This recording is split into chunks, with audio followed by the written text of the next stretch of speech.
When police in San Antonio, Texas, responded to a welfare check at a high-end apartment complex, they encountered an unlikely and tragic scene. A single bullet hole shot through the front door of an apartment unit. The victim, 34-year-old Martell DeRouen, dead inside from a single gunshot to the head. The state of the apartment told the story of a heated argument, but the door was deadbolted from the inside. The shot clearly made from outside the door.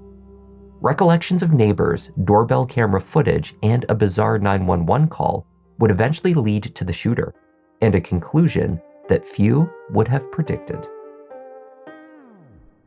Hi everyone, I'm Kevin, and welcome to Just Thought Lounge. Today's case begins as a very odd one. As the pieces come together, there appears to be an abundance of evidence, though the incident as a whole has been interpreted very differently. When all is said and done, this case comes down to who it is that you believe is telling the truth. Let's take a look.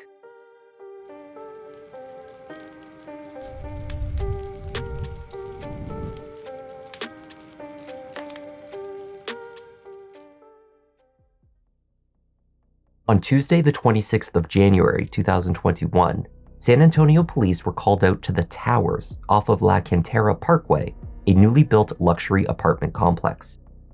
The SAPD had been contacted by the family of 34-year-old Martell DeRouen to conduct a welfare check. Martell lived alone in a new one-bedroom unit in the complex. He had been uncharacteristically out of contact and unreachable for days. When police arrived, they found Martell's vehicle parked in the building's garage. There was every reason to believe that he was at home, but he was not responding. A maintenance team was eventually called to force open his apartment door. It had been locked and deadbolted from the inside.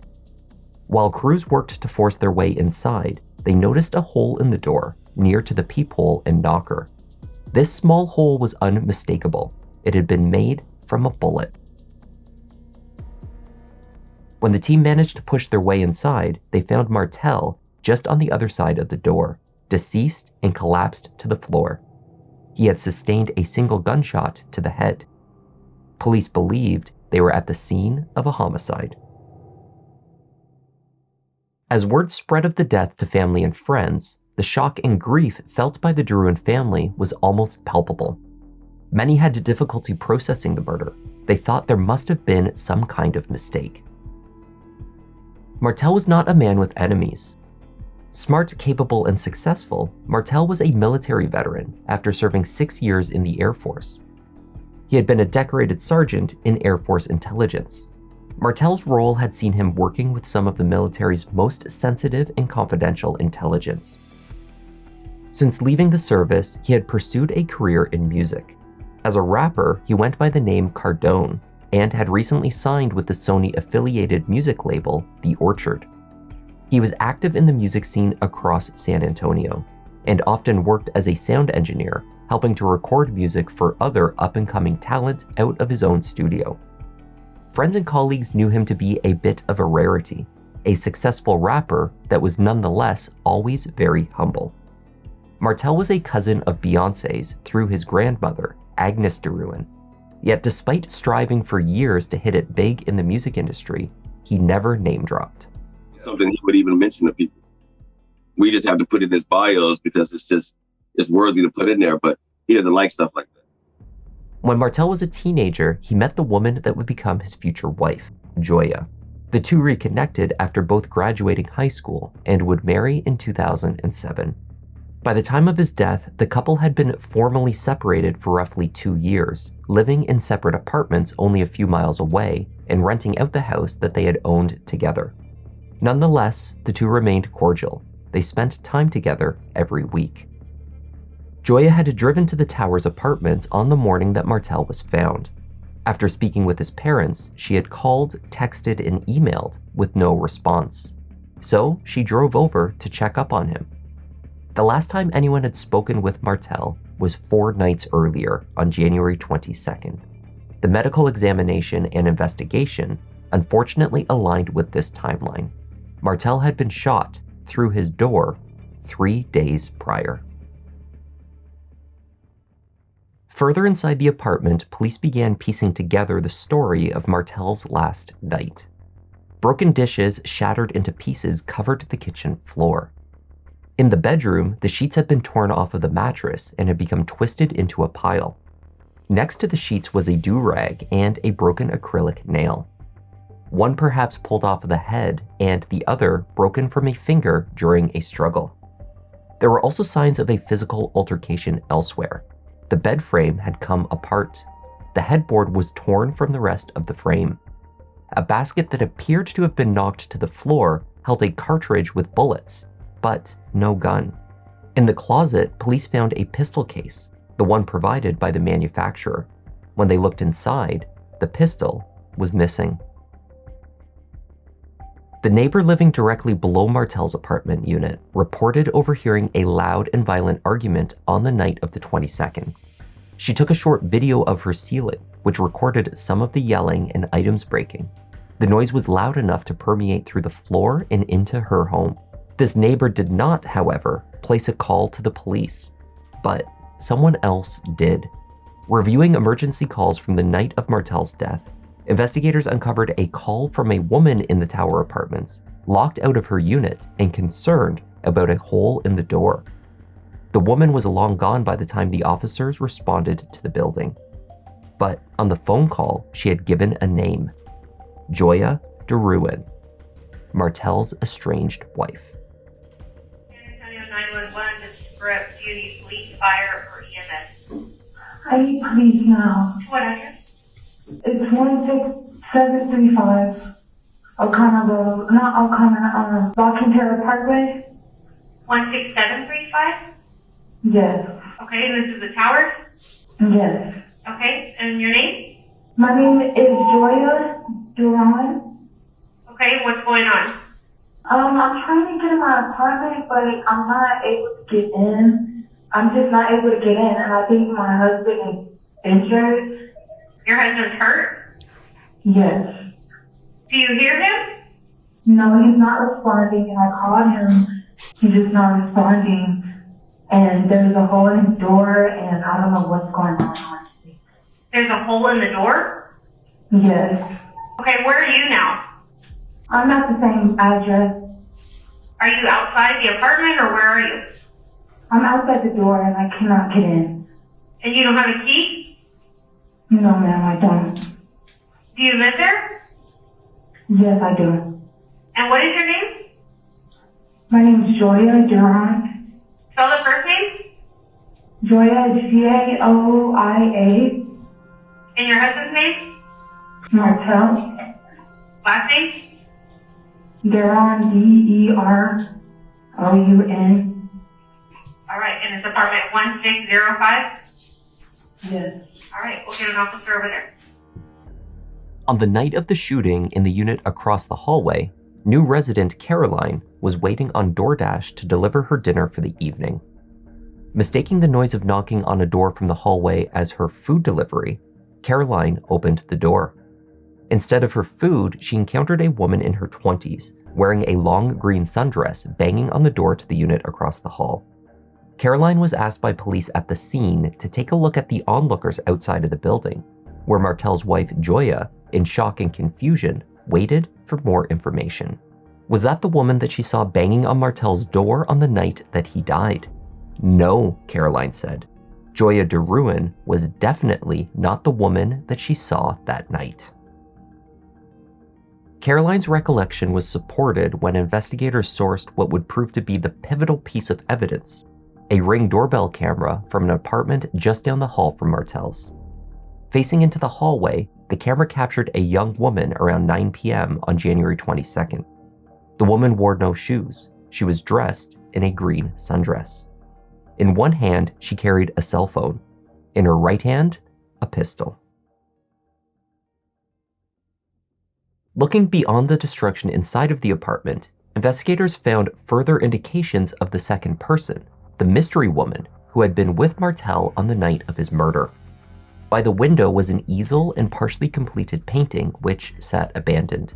A pair of shoes, likely women's, sat on the floor just in front, surrounded by more painting supplies.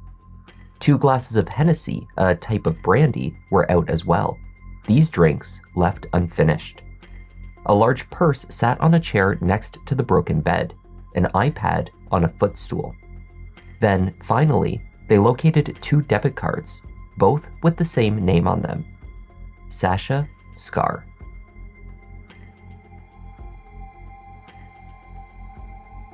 "21-year-old Sasha Skare was an aspiring songwriter and vocalist.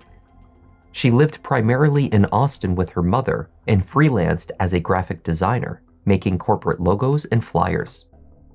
According to Joya, Martell had met Sasha at the shoot for one of his music videos years earlier in 2016. At the time, 17-year-old Sasha was doing some modeling and trying to launch her own music career. He offered to help her out. Years later, after his separation, the two became romantically involved. But in the aftermath of his death, Sasha was nowhere to be found. Her photo was distributed in the media. Friends posted to her Instagram account, "Turn yourself in." This was not the first time that Sasha Skare had been sought by law enforcement. In December 2019, the Austin Police Department responded to the call of a shooting on North Lamar Boulevard at just past 1 a.m. At the scene, officers met then 20-year-old Sasha Skare, who told them she and her boyfriend went to meet someone to buy marijuana. He had been shot in the chest. Police found her boyfriend, Andrew Bass, in the back seat of a car parked at Jeff's auto body shop. Emergency medics performed CPR, but he was declared dead at the scene. In an interview with police, Sasha said she and Andrew went to a grocery store to meet someone and make their purchase. She told them she parked the car and Andrew walked off to make the deal. Then, she claimed that she heard gunshots soon after. She ran after Andrew to find him wrestling with another man holding a gun. Police reported that Sasha was very adamant that her boyfriend was the one who set up the meeting. But investigators later found messages on the man's phone between him and Sasha, setting up all of the details. They said it was clear from the messages that the two knew each other, and that Sasha set up the meeting with the intention of robbing the man. When she and her boyfriend attempted to do so, he was killed and the other man seriously injured. Sasha had run off with the gun. She faced a charge of aggravated robbery with a deadly weapon and was released on bond. In March 2020, 3 people, including Sasha Skare, were severely burned when a propane tank exploded inside of a residential building. The explosion happened after a 200-pound propane tank linked to a gas line developed a fracture and began leaking gas into a nearby home. The scars on Sasha's face had healed by the winter of 2021. In February, after word spread of Martell's murder, she turned herself in to San Antonio police. 2 years later, Sasha Skare stood trial for first-degree murder.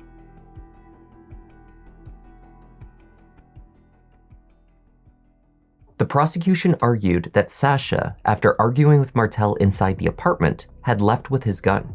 She later returned to the door, angry, carrying the weapon as shown in the doorbell footage. The bullet hole in the door was made next to the peephole. They argued that she had fired with intent, targeting a location on the other side of the door where she knew Martell to be standing. Throughout our trial, we're going to present these various facts to you.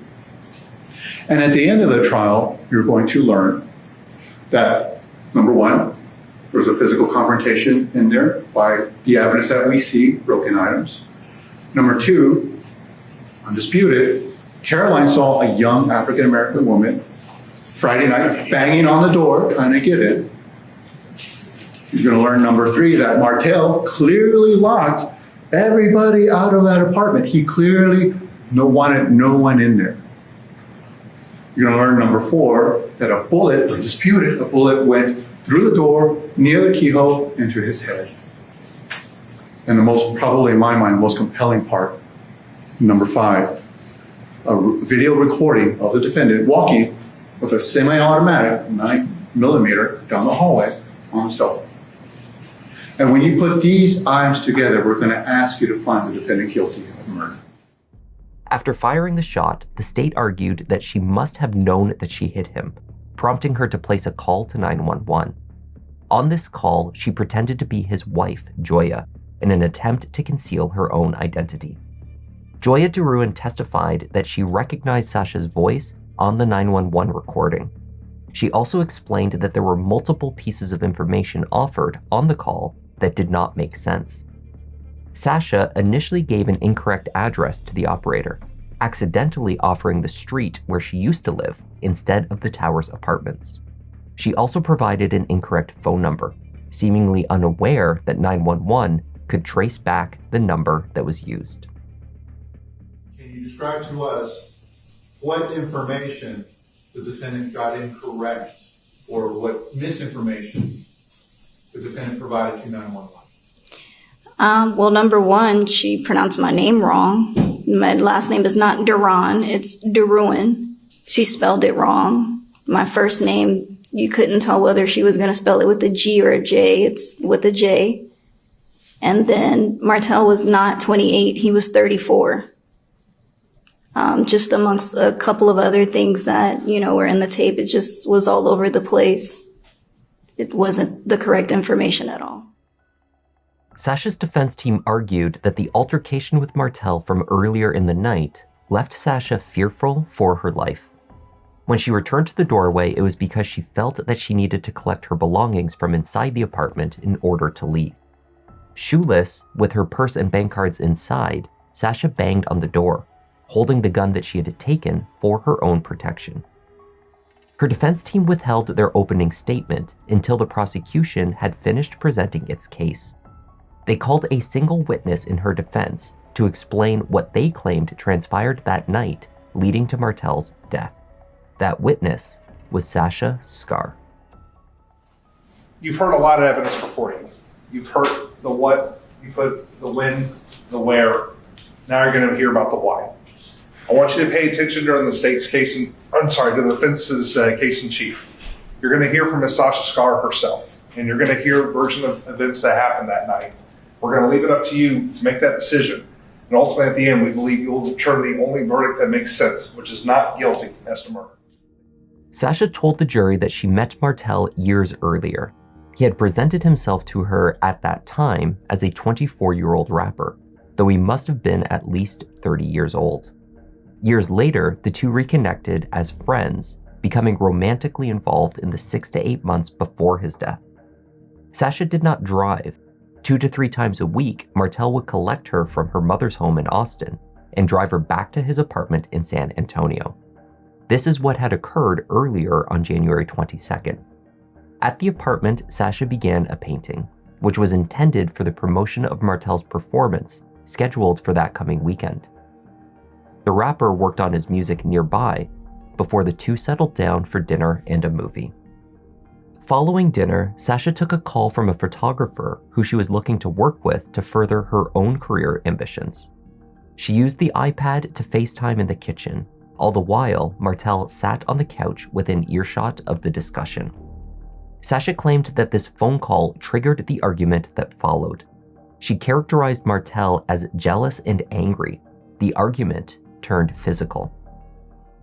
The incident inside the apartment came to an end when Sasha claimed to have leapt over the kitchen counter, avoiding the broken dishes on the one side as she was barefoot, and ran from the unit, carrying only her cell phone and the gun. He was upset because he felt like I was on the phone with another man. Why did you grab the weapon? I grabbed it to tell him, after I grabbed it, I told him, "Don't touch me." Okay. Were you in fear for your life at that point? Yes, I was. I started backing up out of the bedroom. When I backed up out of the bedroom, he started following me. I started grabbing dishes out of the cabinets and throwing it in between us. Sasha stood in court to demonstrate for jurors what she said occurred just after she was captured by the doorbell camera. Outside the doorway, she banged on the door to get Martell's attention. Her explanation for how the gun was fired offered little for her defense. How exactly was the gun discharged? As I was knocking on the door, I just threw the gun up and I just shot. It gun went off? Yes. Okay. Ms. Skare, when you fired that shot, did you know Martell was behind that door? No, sir, I didn't. Did you mean to hurt Martell? Not at all. Tell the jury, what was your intent when that gun fired?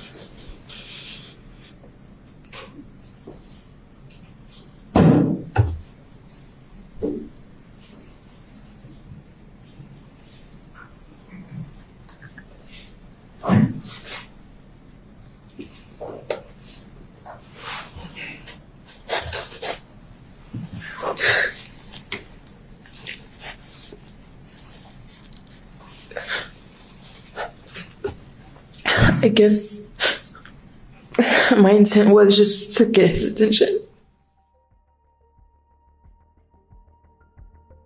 The prosecution did not argue that the altercation that caused so much damage inside had not taken place, nor that Sasha had not been injured as a result. On cross-examination, they did question whether the argument had in fact left her in fear for her life. Sasha's actions after the fact suggested otherwise. First, she knocked on other neighbors' doors, but did not request help. Instead, she borrowed a cell phone charger. When her cell phone had gained a partial charge from the stairwell in the building, Sasha did call 911, but not for her own safety. The state argued that she made the call because she knew that the bullet struck Martell. They also argued that she could not have been scared for her life, or she never would have chosen to return to the apartment with the gun. She would have simply waited for a friend to pick her up from the building, which they eventually did. You make a call to 911, correct? That was one of the calls that I made, yes. Yes. Now, it's your testimony that you went back to the apartment and started banging on the door again, correct? Yes. And you had the gun with you. Yes. So it is your testimony that you're so scared to death while you're in the apartment, you leave with a gun, and you come back to the same place where you're afraid, correct? Mm-hmm. Is that your testimony? Yes, sir. So instead of calling 911 and saying, hey, I've just been assaulted, I've just been choked, you didn't do that, correct? No, sir, I didn't. You had a gun in your hand and you could have found a safe place to remain and call police, correct? Yes, sir. Did you do that? No, sir, I didn't. The state pressured Sasha to provide an explanation as to why she had raised the gun in her hand at all, if her intent was not to fire it.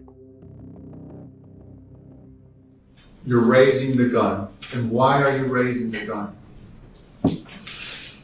I guess because at the time I just went mad. I just went insane. Why are you raising the gun? For what function? For what reason are you raising the gun? I wouldn't necessarily say to shoot it because... Then why?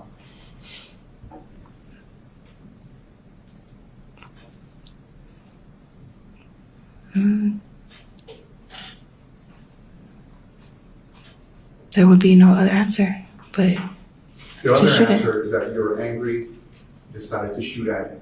That would be another reason why you raised the gun. I didn't decide to shoot at him though. After Sasha left the building, she told the jury that she disposed of the weapon in a nearby dumpster because she did not want to be carrying it around. 2 days after the shooting, she took photos of her black eye and scratches to document the injuries that she said she sustained that night. In closing arguments, the prosecution and defense rehashed the details of Sasha's story, as well as the indisputable facts, and interpreted them back to the jury. In the state's interpretation, Sasha knew that Martell was on the other side of the door when she fired. He must have been speaking to her, or more likely, telling her to leave. The defense suggested that Martell must have thought that the noise of the pistol banging on the door was the police, and so he approached the peephole to take a look in complete silence. Sasha had no idea that he was standing there.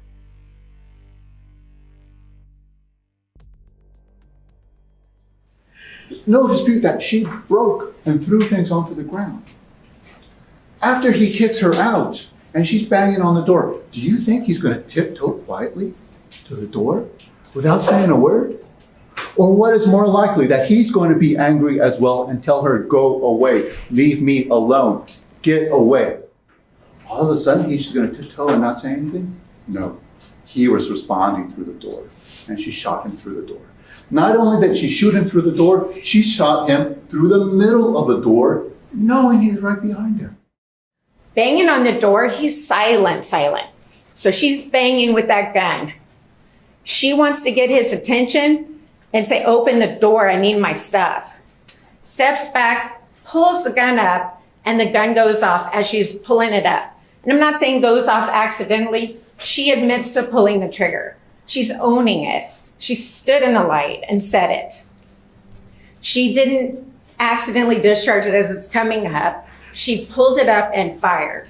Unfortunately, I speculate Martell, looking to see if it's the police, leans down to a really low peephole, and this horrific thing happens. Martell gets shot straight in the head and falls dead to the floor. The jury took 2 hours to return a guilty verdict. We, the jury, find the defendant Sasha Skare guilty of the offense of murder as charged in the indictment, signed the foreperson of the grand jury. The foundation of Sasha's defense was her own testimony, and the jury obviously did not find it believable. Following the verdict, the same jury deliberated for 4.5 hours to determine Sasha's sentence. She faced a maximum term of life in prison. She was given 55 years.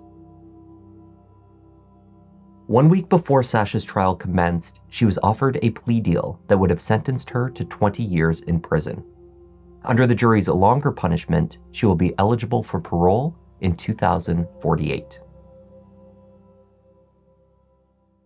So fix your sheets, if you have any, because you've made your bed and now it's time to lay in it.